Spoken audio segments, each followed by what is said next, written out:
Hi යාළුවනේ කොහමද? ඉතින් අද මගේ වීඩියෝ එකෙන් මම ඔයාලට කතා කරන්න යන්නේ හැම ලෙඩකටම අපිට එකම එක බෙහෙතක් තියනවා කියන රහස. හරිද? ඉතින් හැම ලෙඩකටම එකම එක බෙහෙතක්. අපි දන්නවා අපි හැමෝම ලෙඩ වෙනවා. හරිද? අපිට මානසික ලෙඩ එනවා. ශාරීරික ලෙඩ වෙනවා. ඉතින් එකටම මානසික ලෙඩ වෙන්න පුළුවන්. හරිද? ඉතින් සමහරක් මානසික ලෙඩ වලට නම් බෙහෙත් නැහැ. හරිද? ඒක හිතා ගන්න බෑ. ශාරීරික ලෙඩ වලට නම් තියෙනවා බෙහෙත්. ඕන තරම් තියෙනවා. හරිද? ඉතින් මම ඔයාලට කියලා දෙන්නේ හැම ලෙඩකටම එකම එක බෙහෙතක් තියෙනවා. මොකද්ද මේ රහස? ඉතින් වීඩියෝ එක ඉවරනකම් ඉන්න මේ රහස අහගෙන. හරිද? හරි. ඉතින් අපි දන්නවා අපි පුරුදුලා තියනවා ඔළුව රදයක් හැදිච්ච ගමන් මොකද කරන්නේ? පැනඩෝල් එකක් බොනවා. නේ? ඔළුව රදයක් හැදිච්ච ගමන් පැනඩෝල් එකක් බොනවා. ඇයි අපි පැනඩෝල් බොන්නේ? ඇයි අපි පැනඩෝල් බොන්නේ? අපි පැනඩෝල් එකක් බොන්නේ අපේ මේ වේදනාව කියන දේ ඉක්මනටම නැති කරගන්න. අපිට ඕනේ වේදනාව කියන දේ ඉක්මනටම නැති කරගන්න. ඒකයි අපි බෙහෙත් බොන්නේ. පැනඩෝල් බොන්නේ. නමුත් මම ඔයාලට කියනවා මේ වේදනාව කියන එක දරා ගන්න අපි පුරුදු වෙන්න ඕනි. හරිද? මමත් හිටියා කාලයක් පැනඩෝල් බොනවා. වේදනාවක් ආව ගමන්ම කරන්නේ පැනඩෝල් එකක් බොනවා. හරිද? නමුත් අපිට මේ පැනඩෝල් බොන එකමද තියෙන විකල්පය. ඒක විතරමද තියෙන එකම දේ අපිට කරන්න පුළුවන් නැහැ. අපිට පුළුවන් ඔළුව රදයක් හැදුනාම කෝපි එකක් බොන්න. නේ? අපිට පුළුවන් කෝපි එකක් බොන්න. නමුත් අපි පුරුදුලා තියෙන්නේ මේ ඉක්මනටම මේ අපේ මේ වේදනාව කියන එක නැති කරගන්න. නමුත් අපි මේ දෙයට හුරු වෙන්න හොඳ නැහැ. මොකද අපි මේ වේදනාව කියන එක ඉක්මනටම හොඳ කරගන්න හදන්න හොඳ නැහැ. අපි චුට්ටක් පුරුදු වෙන්න ඕන මේ වේදනාව කියන එක චුට්ටක් විඳින්න. තේරුණාද? කාලයක් තිබුණා මමත් ඔළුව රදයක් හැදෙන ගමන්ම පැනඩෝල් එකක් බොනවා. ඉතින් දැන් අවුරුදු 5-6ක් විතර වෙනවා මම මේ පැනඩෝල් එකක්වත් පාවිච්චි කරන්නේ නැහැ. ඉතින් වේදනාව කියන එක මට එන්නේ නැද්ද? වේදනාව කියන එක අනිවාර්යෙන් මට එනවා. නමුත් මම බෙහෙත් වලට හුරු වෙන්නේ නැහැ. තේරුණාද? මට තව විකල්පයක් තියෙනවා. තේරුණාද? ඒ කියන්නේ අපේ මේ මනසේ අපිට ප්‍රශ්න එනවා මානසික පීඩන එනවා දරා ගන්න බෑ. ඉතින් ජීවිතේ අපි කඩා වැටෙන අවස්ථා එනවා. තේරුණාද? අපි මානසික ලෙඩ ඊට පස්සේ ඒක ශාරීරිකව ලෙඩ වෙනවා. ඊට පස්සේ අපි ડોක්ටර් ගාවට යනවා. ડોක්ටර් ගාවට ගියාම ડોක්ටර් නොයෙකුත් ප්‍රශ්න අපෙන් අහනවා.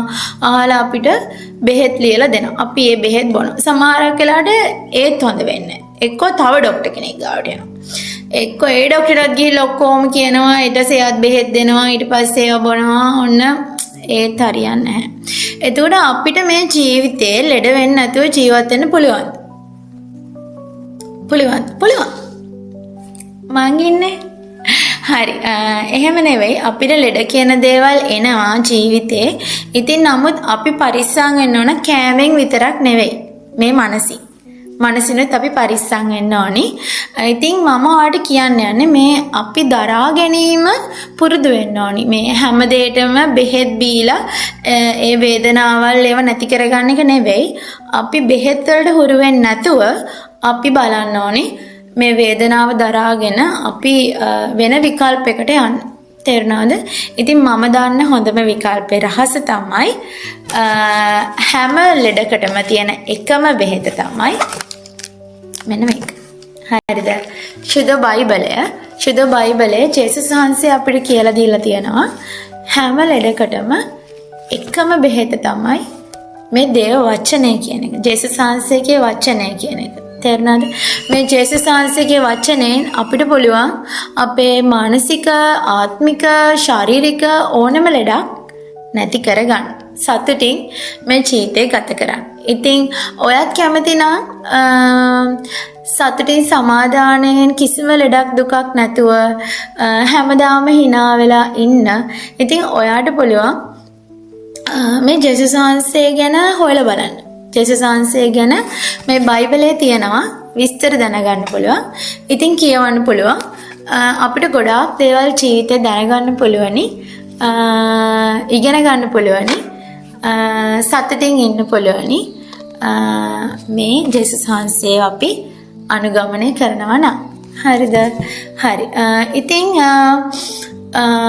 අපිට ප්‍රශ්න කියන දේවල් එනවා. අපිට ඒක නවත්තන්න බෑ.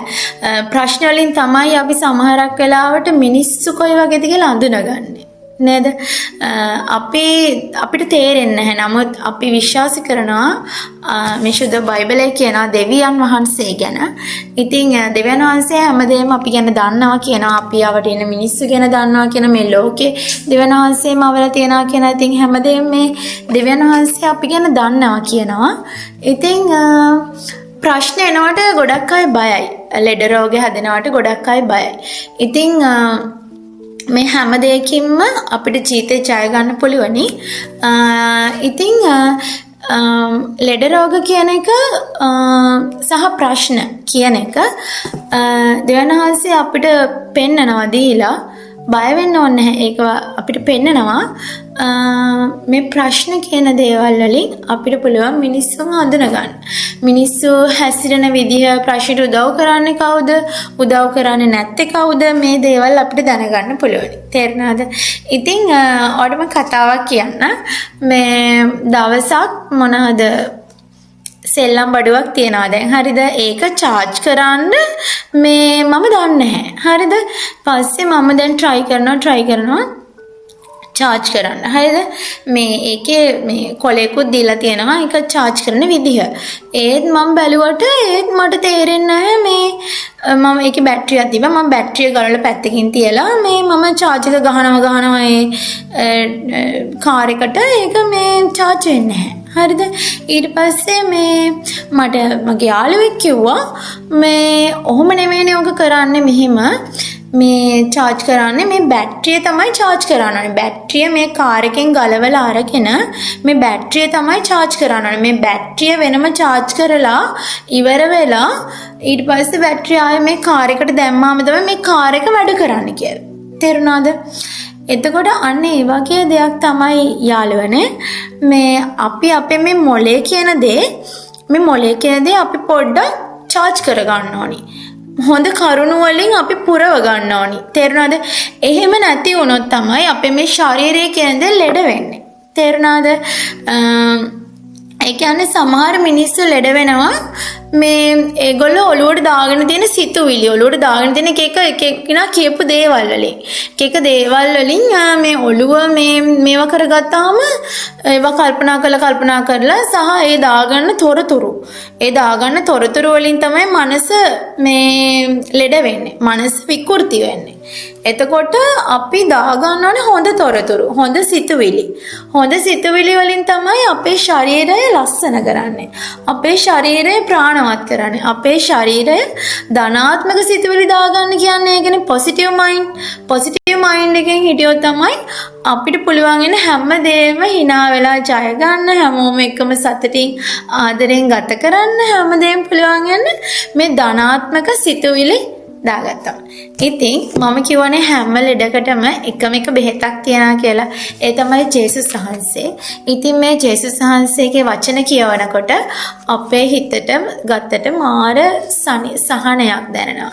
සැනසීමක් දැනෙනවා. තේරෙනවද? හැමදාම hina වෙලා සතුටින් ඉන්න පුළුවන් වෙනවා. තේරෙනවද? ඉතින් දැන් අපි දුකින් ඉන්නකොට හරිද? අපිට බෙහෙතුත් තියෙනවා. හරිද? කන්න බොන්න හැමදේම තියෙනවා. ඒ කිසිම දෙයකින් අපේ මේ මානසික සුවය කියන එක ලැබෙන්නේ නැහැ. කවුරු හරි යාළුවෙක් ඇවිල්ලා නැත්නම් ඔයා TikTok එකේ හෝ Facebook එකේ හරි YouTube එකේ හරි වීඩියෝ එකක් බලනකොට ඔන්න කවුරු හරි කෙනෙක් ඔයාගේ හිතට වදින දෙයක් කියනවා. ඔයාට ධනාත්මක සිතුවිලි දෙයක් කියනවා. ඔයාට සතුට හිතෙන දෙයක් කියනවා. ඔයාට අත දෙන දෙයක් කියනවා. එතකොට ඔයා ආසයි ඒ කියන වචන අහගෙන ඉන්න.